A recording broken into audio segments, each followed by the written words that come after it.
Uylamay bosilgan qadamingiz uchun kimlargadir jabr qilyapsiz. Assalomu alaykum kuzatuvchi obunachilarimiz. Ana hozirgi holatda bir avariya bo'lgan holatni ko'zim tushib qoldi, lekin video qilmadim. Bu menga kerak emas.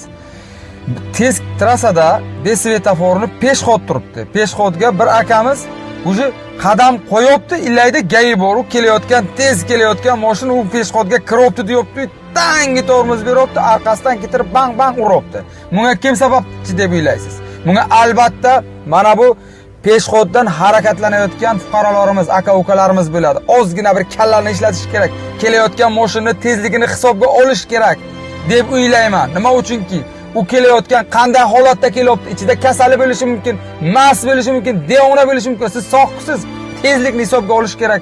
Shu narsalarga e'tiborliroq bo'linglar aka-ukalarimiz. Hozir siz hech narsa qilmadingiz, bitta qadamchangiz bilan orqaga qaytdingiz, lekin 3 ta 4 ta mashinani avtohalokat, avariya bo'lishiga sababchi bo'lib qoldingiz. Jonlari sog' bo'lsin.